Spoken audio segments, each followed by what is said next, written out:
काम करते हो। तुम्हारी वेसल ऑर्गेनाइजेशन के अंडर तुम लोग बहुत ही बुरे काम कर रहे हो। तुम सभी लोगों ने यहाँ पर बहुत सारे लोगों की जान ली है, जिसे तुम इंफीरियर स्पीशीज कहते हो, उन सभी के साथ तुमने ये किया है। तो पॉइजन लेडी उसे कहती है कि असल में मुझे बताओ कि तुम मुझसे जानना क्या चाहते हो। तो इसी के साथ ही ड्रैगन उसे कहता है कि मैं तुमसे ये जानना चाहता हूँ, मुझे सच सच बताओ कि तुम्हारे सबके जो कुछ भी तुम कर रहे हो उसके पीछे क्या है, कौन यहाँ पर तुम्हारे अंदर इतना ज्यादा गुस्सा भर रहा है। हाँ, तुम हम इंसानों से इतना ज्यादा नफरत क्यों करती हो और तुम हम इंसानों को यहाँ पर इंफीरियर स्पीशीज क्यों समझती हो। तो इसी के साथ ही जो हमारी पॉइजन लेडी होती है उसे अपना पास याद आता है, जहाँ पर उसकी फैमिली के सभी लोगों को मार दिया गया था और उसको मारने वाला जो था वो एक हंटर था, यानी कि एक बीस्ट टेमर था। उसने अपने बीस्ट की मदद से वहां पर उसके सारे घर वालों को मार दिया था और वहां पर जब वो फाइनली उसको मारने लगता है तो उसी के साथ ही पॉइजन लेडी वहां पर जबरदस्त चीख मार दिया, उसके होंठ फट जाते हैं और उसी के साथ उसके मुंह से ब्लड निकलता है और उसी ब्लड के साथ वो पॉइजन बनाती है और उस पॉइजन के साथ उस हंटर और उसके बीस्ट के ऊपर वो पॉइजन डाल देती है, जिसकी वजह से उनकी स्किल जलना शुरू हो जाती है। लेकिन इसी के साथ ही वो हंटर जो होता है वो आगे बढ़ता है और उसे पंच मारने लगता है ताकि उसे मार सके। लेकिन साथ ही वहां पर एक दूसरा वेसल पहुंच जाता है, एक दूसरा वेसल आकर उस बंदे को मार डालता है और उसे बचा लेता है। सारी की सारी स्टोरी वो ड्रैगन को बता देती है। तो ड्रैगन उसे कहता है कि मुझे लगता है कि उस दिन जिस वेसल ने तुम्हारी जान बचाई थी वो डेमिगार्ड की ऑर्गेनाइजेशन में से कोई हो सकता है।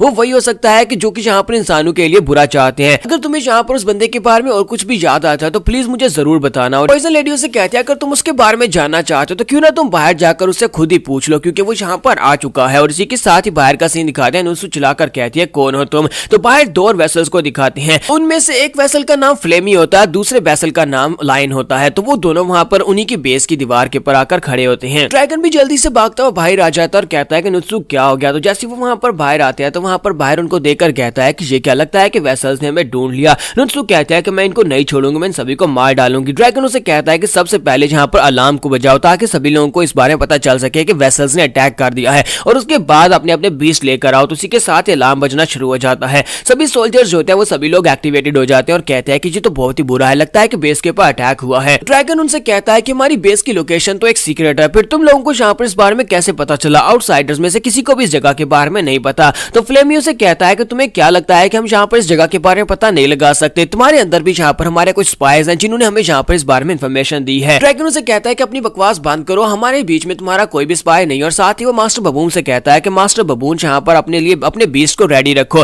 तो बबून उसे कहता है कि बताओ कि मैं यहाँ पर कौन से स्पिरिट एल्व्स को रिलीव करूं, क्योंकि मुझे यहाँ पर एबिलिटीज के बारे में नहीं पता। तो ड्रैगन कहता है कि एबिलिटीज के बारे में तो मुझे भी नहीं पता, मैं चाहता हूँ कि ऑफेंसिव और डिफेंसिव टाइप के दोनों बीस्ट को यहाँ पर भेजो ताकि हम लोग इनका सामना कर सके। जबकि फ्लेमियो से कहता है कि अगर तुम्हें यहाँ पर मेरी पावर्स के बारे में जानना है तो मेरे पास फ्लेम पावर्स है, मैं फायर को यूज कर सकता हूँ। और ये दूसरा बंदा जो तुम साथ देख रहे हो ये एक वाइल्ड टाइप है, यानी कि ये बीस्ट पावर्स को यूज कर सकता है। ड्रैगन को उसकी बात सुनने के बाद काफी ज्यादा हैरानी होती है। फ्लेमियो से कहता है कि तुम्हें यहाँ पर इतना ज्यादा शॉक्ड होने की जरूरत